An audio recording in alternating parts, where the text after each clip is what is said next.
રાજકોટમાં ગ્રોથ એવોર્ડ્સની 10મી આવૃત્તિનું સફળતાપૂર્વક આયોજન કરાયું. અનેક શ્રેષ્ઠ વ્યક્તિઓ સહિત અમદાવાદના પત્રકારોનું કરાયું સન્માન. રાજકોટ શહેરના કેસરધાની રિસોર્ટમાં ગ્રોથ એવોર્ડ્સના 10મી આવૃત્તિનું આયોજન કરવામાં આવ્યું હતું. આ કાર્યક્રમ અંતર્ગત 30થી વધારે કંપનીઓ અને સમાજમાં પોતાની શ્રેષ્ઠ કામગીરી કરનારનું નામાંકન કરવામાં આવ્યું હતું. આ કાર્યક્રમમાં બોલિવૂડના દિગ્ગજ એક્ટર અને ધુરંધર ફેમ રાકેશ બેદી મુખ્ય અતિથિ તરીકે ઉપસ્થિત રહ્યા હતા. તેમની સાથે દર્શના બારોટ, મયુર ચૌહાણ, સંદીપ સોની, દર્પણ કેવડિયા જેવા વિશેષ અતિથિઓ પણ ઉપસ્થિત રહ્યા હતા. સમાજમાં નિસ્વાર્થ બની લોકો માટે વિશિષ્ટ સેવા પ્રદાન કરતા અને અનેક વિવિધ ક્ષેત્રમાં કાર્યરત લોકો, ઉદ્યોગ સાહસિકો, મોડેલ, પત્રકારો, સેવાકીય સંસ્થાઓ, ઉત્પાદકો, ઇન્ફ્લુએન્સર્સ અને અન્ય લોકોને તેમની પ્રતિભા અને કાર્ય માટે સન્માનિત કરાયા હતા. તો આ એવોર્ડ શોના મીડિયા પાર્ટનર ગુજરાત બેલી ન્યૂઝના માલિક અને તંત્રી મયુરભાઈ ઠક્કર પણ હાજર રહ્યા હતા, જેઓને સન્માનિત કરાયા હતા. ઉપરાંત અમદાવાદથી ઉપસ્થિત રહેલા ABNS ન્યૂઝ એજન્સીના CEO, ભારત ખબર કેસરીના તંત્રી અને સોમનાથ ભૂમિ ન્યૂઝ પ્રાઇવેટ કંપનીના MD સંજીવ કુમાર રાજપૂત, મોડર્ન કર્ણાવતી દૈનિકના તંત્રી ધવલ સોની, સમાચાર ગુજરાતના વિરલ દરજી, વી ન્યૂઝ ગુજરાતના પ્રિયાંશુ પટેલ અને અન્ય ઉપસ્થિત પત્રકારોનું સન્માન અભિનેતા રાકેશ બેદી દ્વારા કરવામાં આવ્યું હતું. તો બીજી તરફ આ શોના સંચાલક યશેશ શાહ, અભિનેતા રાકેશ બેદી અને પુરસ્કાર મેળવનાર વ્યક્તિઓ દ્વારા પોતાની પ્રતિક્રિયાઓ આપવામાં આવી હતી. યશેશ Shah, I am the director of Growth Awards. Growth Awards અમે જે એન્ટરપ્રિન્યોર્સ છે જે એમના ફિલ્ડમાં સારું કામ કરે છે એને ફેલિસિટેટ કરવા માટે કરીએ છીએ. આજે અમારો રાજકોટમાં 10th એડિશન છે ગ્રોથ એવોર્ડ્સનું અને આમાં 30+ બ્રાન્ડ છે નોમિનેશન કરી. નોમિનેશનની વાત કરું તો અમારી જોડે ફૂડ, એજ્યુકેશન, પછી હેલ્થ, પછી IT એવી ઘણી બધી કેટેગરીઝમાં નોમિનેશન છે. ઇવન સર્વિસ ઇન્ડસ્ટ્રીની વાત કરું તો એસ્ટ્રોલોજી સર્વિસીસ, પછી પેટ કેર સર્વિસીસ, પછી અમુક ટ્રસ્ટ છે, અમુક એક્ટર્સ છે, મોડલ્સ છે અપકમિંગ, એ બધાએ નોમિનેશન કર્યું છે. આજે રાજકોટમાં શ્રી રાકેશ બેદી આવ્યા છે એઝ અ ચીફ ગેસ્ટ, જેમને આપણે સૌએ ધુરંધરમાં હાલમાં જ નિહાળ્યા છે અને ધુરંધર 2 ફોર્ચ્યુનેટલી 19 તારીખે જ રિલીઝ થઈ રહ્યું છે. તો એ આજે આપણી વચ્ચે ઉપસ્થિત છે. જેમ મેં કહ્યું કે 30+ બ્રાન્ડ્સે નોમિનેટ કર્યું છે. તો 30 લોકોને અમે એવોર્ડ આજે આપ્યા છે અને ભવિષ્યમાં 31 માર્ચે એટલે 29, 30, 31 અમે GMDC અમદાવાદમાં એક્ઝિબિશન કરી રહ્યા છે પ્રોપર્ટી ઇન્ટિરિયર એક્સપિરિયન્સ. એમાં સેકન્ડ ડે સ્પીકર સમિટ છે અને ત્રીજા દિવસે એવોર્ડ શો છે. એ અમારું 11th એડિશન.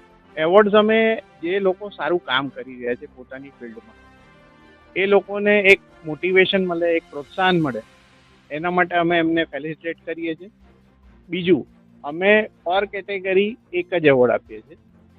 એટલે જે લોકો ઉત્કૃષ્ટ કાર્ય કરી રહ્યા છે એમની ફિલ્ડમાં, એમાં અમુક સ્ટાર્ટઅપ્સ બી છે. એવું નથી કે બધા એસ્ટાબ્લિશ બ્રાન્ડ છે. અમુક સ્ટાર્ટઅપ્સ છે, અમુક ઇમર્જિંગ બ્રાન્ડ છે, એ બધાએ બી આમાં નોમિનેશન કર્યું છે અને એ બધાને આપણે नवाजा છે एवॉर्ड। बहुत अच्छा लगा। ये ग्रोथ अवार्ड के लिए मैं पहली बार आ चुका हूँ। इनका 10th एडिशन है आज, तो मैं 2-3 बार आ चुका हूँ इनके साथ। इनके लिए पहले अहमदाबाद में भी एक बार आया था। और ये हमेशा गुजरात के जो अच्छे अच्छे एंटरप्रेन्योर हैं, स्टार्टअप के जो लोग हैं, उनको ये चुन कर लाते हैं और उनको यहाँ पर नवाजते हैं, शाबाशी देते हैं। उनको अच्छा लगता है मेरे को कि और मौका मिला मेरे यहाँ पर आने का। या शेष शाह जो हैं वो इसको ऑर्गेनाइज करते हैं और बहुत अच्छे तरीके से होता है। एंड जितने भी लोग जिनको अवार्ड मिला सबको बहुत बहुत बधाई। बहुत अच्छा अनुभव। आपने देखी नंबर 1, दूसरे की वेट कीजिए, देखिए आप। હું અમિત સોમાભાઈ લિંબાચા, સ્વર્ગ કમ્યુનિટી કેર સંસ્થાનો સંચાલક અને સ્થાપક. આજે ગ્રોથ અવોર્ડ્સ દ્વારા સ્વર્ગ કમ્યુનિટી કેર રાજકોટ બ્રાન્ચને એક most trusted senior care home જે રાજકોટની અંદર છે એના માટેનો એક એવોર્ડ આપવામાં આવ્યો છે. તો આજે અમારા સ્વર્ગ કમ્યુનિટી કેર રાજકોટ તરફથી હું અમિત સોમાભાઈ લિંબાચા અને અમારા બ્રાન્ચ મેનેજર ડૉક્ટર તુલસી રૂપાલિયા, જે અહીંયા આગળના ઉપસ્થિતિમાં એમને આજે એવોર્ડ રિસીવ થયો છે. અને આ એવોર્ડ વિશે એટલું જ કહેવા માગું છું કે આ એવોર્ડ જે ઘણા પ્રખ્યાત, જે રાકેશ બેદી કરીને જે એક્ટર છે કે જે ધુરંધરના ઘણા પ્રખ્યાત એક્ટર છે, જેના તરફથી અમને લોકોને આજે આ most trusted senior care home in રાજકોટનો એવોર્ડ આપવામાં આવ્યો છે. આવતા સમયમાં તમારા તરફથી શું યોગદાન રહેશે, તમે આગળ વધી શકો અને તમે કાર્ય કરી શકો?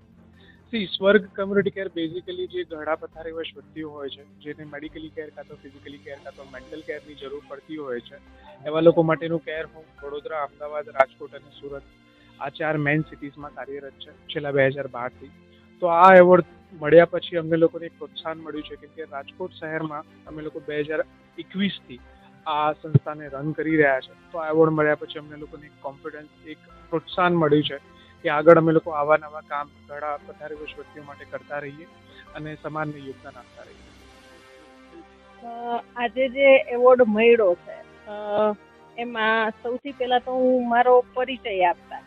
હું સોનલ ડાંગરિયા, કે જેની શરૂઆત મેં સમાજ સેવા કેન્દ્રથી કરી અને તમામ સોશિયલ કામો મેં કર્યા છે ઓલ ઓવર ગુજરાતમાં, કે ખરેખર ક્યાં જરૂરિયાત છે, જ્યાં બી જરૂરિયાત હોય છે ત્યાં પહોંચવાનું કામ કરેલું છે. અને જે કામ કોઈ ન કરતું હોય એવા કામો સુધી પહોંચવાનો પ્રયાસ બી કરેલો છે. સમાજ સેવા કેન્દ્રની સાથે સાથે ઇન્ટરનેશનલ હ્યુમન રાઇટ્સ અને એન્ટી ક્રાઇમ ઓર્ગેનાઇઝેશનમાં હું નેશનલ સંયોજક છું, કે જેમાં ઘરેલું અત્યારે પારિવારિક મનમોટાવો જે થતા હોય અને ઘરેલું હિંસાના જે કેસો હોય એને એવા 1700થી વધુ કેસો મેં શોર્ટ આઉટ કર્યા છે. એ ઉપરાંત પોલીસ સમન્વયમાં હું રાજકોટ જામનગર પ્રેસિડેન્ટ છું અને ઓલ ઇન્ડિયા પંચાયત પરિષદમાં હું રાષ્ટ્રીય સચિવ છું, કે જેનું અત્યારે મારે વર્કઆઉટ ચાલે છે.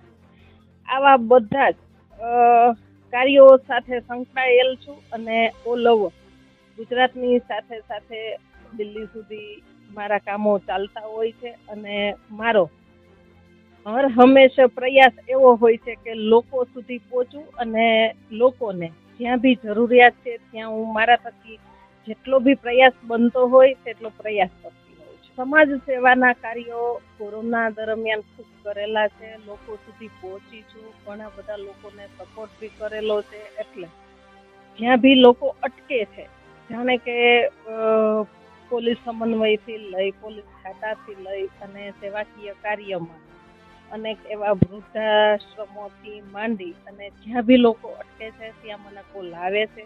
પછી નાના બાળકો હોય, હોસ્પિટલનું કામ હોય કે ઘરેલું હિંસાના કેસ હોય, ત્યાં હું શોર્ટ આઉટ કરું છું અને મારો પૂરતો પ્રયાસ હોય છે ત્યાં પહોંચવાનો, કે મારા થકી જેટલી બી જરૂરિયાત પડે એ હું પૂરી કરી શકું.